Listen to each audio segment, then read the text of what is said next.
माझे नाव छाया मंगेश कजबे. माझं नाव लता निकाळे. ही माझी मुलगी. राहणार पोखरी, पारनेर तालुका, जिल्हा अहमदनगर. माझ्या मुलीची डिलिव्हरी नॉर्मल पद्धतीने करण्यात आली. प्रेग्नन्सीचे 32 आठवडे पूर्ण झाले होते. बाळाचे जन्माचे वजन 2 किलो होते.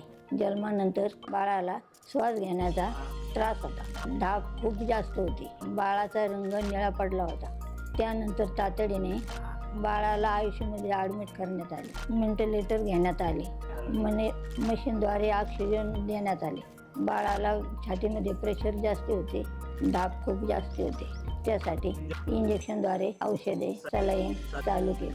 छातीचा एक्सरे, सोनोग्राफी, हृदयाची सोनोग्राफी आणि रक्ताच्या तपासण्या पाठवण्यात आल्या. रक्ताच्या तपासणीमध्ये इन्फेक्शन असल्याचे आढळले. रक्तातील पेशीचे प्रमाण कमी झालेले. त्यानुसार औषध देण्यात आले. हळूहळू बाळाची धाप कमी झाली. बाळाला नळीद्वारे पेट देण्यात आले. हळूहळू इंजेक्शनद्वारे दिलेले औषधे बंद करण्यात आले आणि तोंडी औषधे चालू करण्यात आली. बाळाचे पोटाचे आणि मेंदूची सोनोग्राफी करण्यात आली. सप्लिमेंट चालू करण्यात आले. बाळाच्या वजनामध्ये वाढ झालेली आहे. बाळ सध्या व्यवस्थित आहे.